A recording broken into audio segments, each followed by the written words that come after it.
Dios les bendiga, amados de Dios. Ya estamos en octubre, mes de la familia, el fin de año se aproxima y también es un tiempo para compartir con ustedes este mensaje o reflexión en la mañana. De paso, quisiera recordar a aquellos que nos visitan y son parte de esta iglesia que el culto a partir de este mes precisamente ha cambiado de 18 a las 19 horas. Este es el horario en que, como familia de Dios y ejército de Dios, nos reunimos para honrar, alabar y proclamar el nombre del Señor. Cuando uno piensa precisamente cómo Dios nos diseñó, cómo nos hizo, hay dos cosas que nos llaman la atención. Nuestros pies, la parte de abajo, están orientados para que caminemos hacia adelante. Nuestros ojos y oídos están orientados para mirar y oír hacia adelante.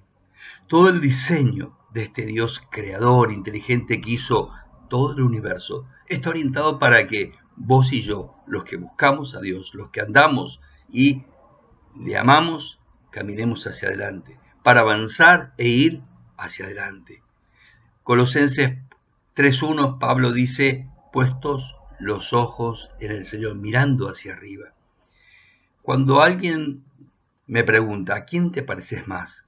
¿A tu papá o a tu mamá? Es interesante esta pregunta porque biológicamente uno siempre es más parecido a los abuelos que al papá o a la mamá.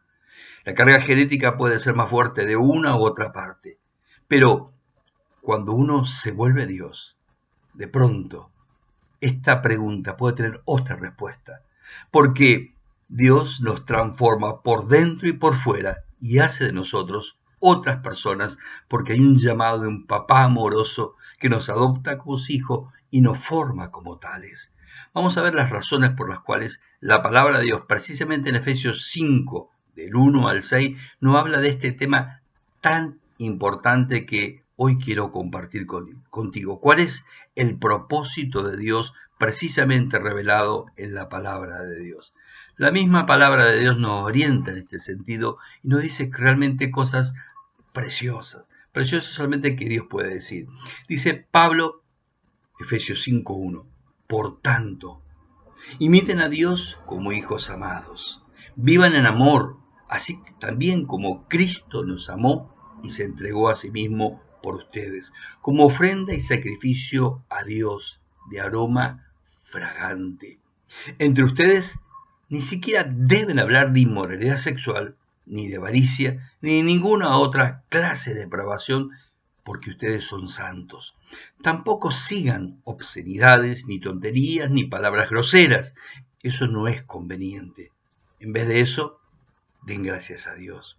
Ustedes saben bien que ninguno que sea libertino, inmundo, avaro, es decir, este tipo de idolatría, tendrá parte en el reino de Dios y es de Dios. Verso 6. Que nadie les engañe con palabras vanas, porque por estas cosas viene la ira de Dios sobre aquellos que no le obedecen. Es decir, que la gente que es desobediente a Dios, sea creyente o no creyente, está expuesto a a la justa ira de Dios. Es un temazo el que quiero compartir. En la noche, mejor dicho en la tarde, porque a las 7 es la tarde, vamos a estar compartiendo acerca de que vos y yo, seamos o no creyentes, vayamos o no a la iglesia, temamos o no a Dios, todos un día vamos a presentarnos ante Él y tendremos que rendir cuentas. Pero en este tiempo yo quiero hablarte ahora, precisamente en la mañana, de Efesios 5. El mundo actual, nuestra forma, evidentemente, no está conformado a los modelos, cuando somos hijos de Dios, a lo que la sociedad, los medios, los gobiernos nos proponen. Mientras unos corren detrás de modelos humanos, otros se rebelan contra estas propuestas, entendiendo que ninguno de los modelos humanos responde a lo que ellos están buscando para sus propias vidas. Es interesante porque no hace mucho votamos, volvemos a hacerlo en noviembre, y interesante que ante tanta oferta electoral, ¿cuántos partidos tienen valores, principios, respeto por la vida, por Dios? Porque en Dios está la salida para nuestra nación. Las personas están perdidas detrás de unas u otras opciones, porque siempre buscan en el plano horizontal, en la estatura de otros hombres. a otras personas como un modelo a seguir. Y el único modelo que vale la pena seguir, el único modelo que puede transformar tu vida, tu hogar, tu corazón, y que no te va a defraudar, no te va a abandonar nunca, es Jesucristo. De aquí la importancia de hablarte de Dios y llevarte, por lo cual Pablo dice, imíteme a mí, imiten a Cristo, sigan a Cristo. No tenemos que seguir a los hombres, no tenés que seguir, te habla un pastor, a ningún pastor, tenés que seguir a Jesucristo. Él nos llamó a que lo sigamos a Él y no que sigamos una religión u a otros hombres. Pablo buscó modelos estrictos cuando era Saulo, exclusivo entre los hombres, y se dio cuenta que el hombre busca y no halla, porque busca mal, busca entre los hombres o seguir a otros hombres o busca aquellos preceptos y ordenanzas que dan los hombres, y esto te convierte en un religioso y esto es una lucha sin fin. Imitar a Jesús es el resultado natural de seguirlo y pasar tiempo con Dios. Déjame explicarte esto. Todos al nacer tenemos algo de nuestros padres, porque vivimos con ellos, porque hay una carga genética, pero al pasar tiempo, al convivir, al crecer, al desarrollarnos, aprender a compartir entre ellos, interesante, va surgiendo en nosotros, en nuestro carácter, en nuestra personalidad, en las cosas que hacemos, en las actitudes que tomamos, aún en el lenguaje que usamos, a quién seguimos, a quién nos inclinamos, a quién amamos más o con quién compartimos mucho tiempo. Esto es importante si vos sos papá, porque a veces pensamos que el valor que tiene el hombre es traer plata a casa, trabajar, y tu ausencia entre tus hijos puede dejar un hueco muy difícil de llenar. Cuando el hijo pasa tiempo en contacto con el padre, este marca su vida, en su crecimiento, en sus decisiones, en el carácter que se está formando y está desarrollando esa personalidad que Dios quiere hacer. Pero cuando somos hijos de Dios, cuando somos adoptados por un Padre amoroso, santo, precioso, que se revela en los suyos, somos hijos amados y queridos. Juan nos dice esto en su primera carta, capítulo 3, verso 1. Y estos somos hijos y amados de Dios.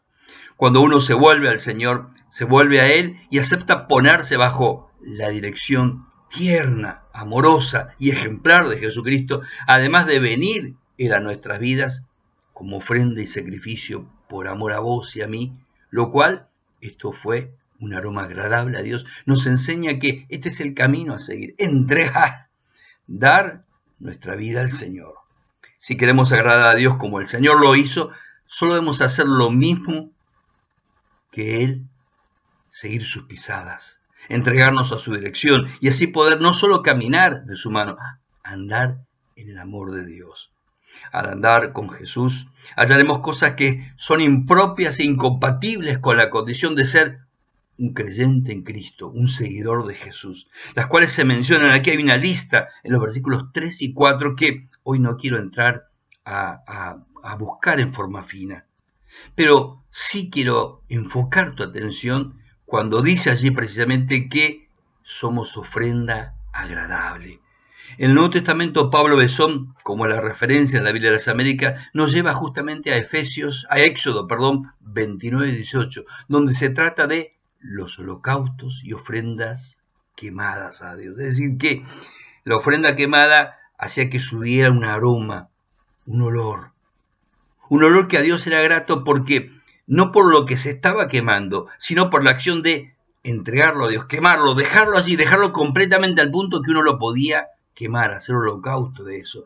Y esto es lo que Dios quiere con tu vida, con mi vida, que nosotros no solamente nos acerquemos a Dios, nos entreguemos de tal manera a Dios que, como si fuera un holocausto, nuestra vida, lo que hacemos, lo que pensamos, cómo vivimos, suba como un olor agradable a Dios. La santidad y la dignidad de los hijos de Dios implica quemar, no solo desprendernos, quemar lo que es innecesario, lo que es impropio de ser un hijo o una hija de Dios. Pablo apela en su exhortación a la iglesia a tres aspectos importantes. En primer lugar, si andamos en amor, siguiendo el ejemplo de Jesús, Él es el modelo vivo, nos alejamos de aquellas cosas que desagradan a Dios, pero que además son contaminantes y contagiosas. Es más que andar de boca, es de corazón. Amamos a Dios de corazón. Por eso dice: el que tiene mandamiento, dijo el Señor, Juan 14, 21, ese es el que ama. Segunda razón: al estar Cristo en nuestra vida, al venir, al permitirle entrar, meterse en nuestras cosas, ha impregnado nuestra mente, nuestro corazón con su palabra. Y esto, cuando sucede, cuando uno no solo lee la Biblia, cuando uno se zambulla en la palabra de Dios y trata de entender lo que Dios nos quiere decir, esto produce el deseo de ser como Él. Y este deseo de ser como Jesús, de seguirlo a Él, la Biblia le llama santidad, caminar con Dios, caminar como Jesús. No significa que no tengamos fallas o cosas que cambiar, porque Dios inició en vos y en mí, si somos hijos de Dios, un proceso. Y la santidad es un camino que la meta es ser como el Señor. Dejar de ser como éramos antes o otros modelos humanos. La tercera razón, el verso 4 se dice acción de gracias. No dice palabras, no dice oraciones de gratitud. Y mucha gente dice, yo recuerdo cuando iba a misa, decíamos acción de gracia, y decía un montón de cosas. Acción de gracia no es un decir, es un hacer. Es en las decisiones que emanan de la gratitud que tenemos a Dios, que nos llevan a el compromiso en acción, al servicio, involucrarnos con Dios, ejercer los dones, relacionarnos con otros, compartir de Jesús, ser lo que Él nos mandó a hacer. Y las dos comisiones que el Señor dejó tienen que ver con acciones, con verbos, no con oraciones dadas. Si estoy en adulterio o apegado a algunos pecados de los que se menciona aquí, si quiero realmente caminar con Dios, los abandono. Abandono este tipo de vida. Hallaremos que hay personas que en dicha condición, que el mismo Espíritu Santo lo va a llevar a preguntarse: Dios aprueba esto, Dios aprueba lo que tengo guardado en mi corazón, Dios aprueba esto que tengo oculto en mi vida. No, Dios no lo aprueba, lo quiere quitar, y no solamente lo quiere quitar, interesante, te quiere ayudar, porque a veces queremos dejar cosas que sabemos que no agradan a Dios y que nos avergüenzan, pero nos cuesta. Dios viene a nuestra ayuda, no viene como juez, viene como amigo, viene como aquel que vino a buscar pecadores para transformarlos en hijo o en hija de Dios. Los perfumes se hacen importantes en la vida de las personas en la Edad Media. ¿Por qué? Porque suplen otras carencias que en aquel tiempo, cuando en la antigüedad no existía el agua como hoy, no había baños, no había duchas, no había piletas, la gente no podía bañarse tan fácilmente, no podía higienizarse, entonces surgen los perfumes. Entonces la gente, para tapar el mal olor que hacía, se echaba perfume. La santidad de Dios no se puede... No hay perfume que cubra la santidad de Dios. Necesitas que lo que apesta, lo que está feo, lo que no desagrada a Dios, sea quitado en tu vida, y que tú, por el accionar del Señor en tu vida, te conviertas en alguien que es un aroma a Dios, agradable a Él. La santidad no es una condición impuesta, es adquirida, es el resultado de un proceso activo donde el Espíritu Santo se mete, se involucra con vos, con tu corazón, con tu mente, y conjuntamente con el querer. Dios pone el querer como el hacer. Dice la palabra en Filipenses 2:13, te lleva a un caminar en una progresión donde el Señor te nutre de su palabra, te nutre de fortaleza y te impulsa en una amistad con Dios que te va a ir cambiando de día en día en su misma gloria. En el versículo 5 nos aclara que hay pecados o condiciones asumidas que no solo afectan la santidad y la comunión con Dios, pueden traer juicio de Dios, porque son excluyentes y claros y tremendos impedimentos en el reino de Dios. ¿Cuánta gente hoy está recasada, juntada o sin la bendición de Dios? Y la fornicación es un pecado que excluye del reino de Dios. Muchos no han comprendido esto. Hay gente que dice: pastor, me casé, me equivoqué, me separé, me vuelvo a casar. No todas personas se pueden volver a casar. Es más, hay gente recasada que está en adulterio. Amado, si estás atado a alguno de los pecados que se menciona en el versículo 5, busca a Dios, buscalo de corazón. ¿Por qué? Porque estas condiciones que están aquí no solo te hacen perder la gracia y las bendiciones de Dios. Dios está dispuesto a ayudarte, a sacarlos de tu vida. Dios busca corazones, templos santos, no impuros, no inmorales, no centrados en sí mismo. Hace años atrás Tuve el privilegio de servir 14 años en la ciudad de Rafaela. Y ya traía la costumbre cuando había estado en el seminario de cada tanto salir a trotar porque es bueno para el cuerpo, es bueno para la mente, pero también para el hecho de que uno como pastor pasa mucho tiempo sentado, viendo gente, preparando mensajes, estudios, entonces necesitaba cuidar mi salud. Y cuando corría y pasaba cerca del frigorífico Rafaela, yo recuerdo la oportunidad, venía un poco congestionado, era invierno, no había hecho mucho frío, pero me había congestionado, había tomado frío y venía con toda la nariz tapada. Y cuando pasé por allí, sentí un olor fuerte, penetrante, que me destapó las fosas nasales. Me pasó un largo tiempo y cada tanto que pasaba por allí sentía ese olor, y si mi nariz estaba tapada, era tan fuerte el olor que se destapaba. Un día le pregunté a una persona qué es lo que hacían, que despedía ese olor, y aunque la persona trabajaba en el frigorífico, ¿qué olor, pastor? No lo sabía. Pregunté a un vecino, tampoco sabía.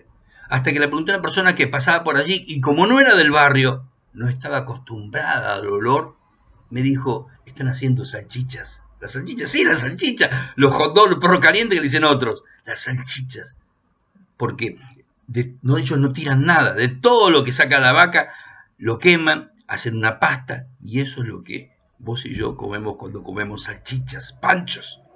La cosa es que me llamó la atención que quien viviera al frente del frigorífico, que yo conocía, que trabajaba en el frigorífico, no hubiese sabido decirme de qué era el olor. ¿Cuál es el problema? Estaba acostumbrado. Al vivir tantos años en el barrio, ya ese olor no hacía la diferencia. Esto pasa con el pecado, cuando uno camina un tiempo con Dios y no se sacó algo que desagrada a Dios. Nos acostumbramos a pensar que es normal, pensamos que es parte de la vida, que es compatible con la naturaleza cristiana, y no lo es. De ahí la importancia de la palabra, y también de que cuando Dios te dice, esto no está bueno, esto no está bien, no quiero esto para tu vida, tú te lo puedes sacar. Si soy hijo de Dios, debo andar, como dice el versículo 8, de acuerdo con Dios. Finalmente, en el verso 2, Pablo habla del creyente como una ofrenda. Y usa una palabra la misma que está en Hebreos 10:10 y 10:14, que se refiere a Cristo como ofrenda. Es decir, ¿qué hizo Cristo? En la cruz se entregó, dio su vida, 100%, toda su sangre, toda su vida por ti y por mí. La palabra es prósfora. La invitación a participar en el verso 7 es precisamente esta. Dios quiere que pongas tu vida, si aún no lo hiciste, en sus manos, y Él la va a convertir en una ofrenda, en un aroma agradable a Dios, a otros y a ti mismo, para que relacionarte con Dios sea realmente una experiencia preciosa, transformadora y también de testimonio para otros. Que Dios haga de esto en tu vida. Si hay algo que no está bien en tu vida, sácalo de tal manera que tu vida sea aroma y no que haya algo que apeste o pudra, eche a perder lo que Dios quiere hacer en tu vida. Dios te convierta en alguien que esté dispuesto a esto, porque Él lo quiere hacer, está interesado, porque te ama y no quiere que te pierdas ninguna bendición, pero además para que te acostumbres a lo bueno, a caminar de su mano y a ser alguien que camina, ama y disfruta las cosas de Dios. Puede ser, simplemente entrégate, confía en Dios, camina con Dios y deja que Dios te renueve, te cambie, porque esa es la especialidad del Espíritu Santo en la vida del creyente. Bendición, amado de Dios.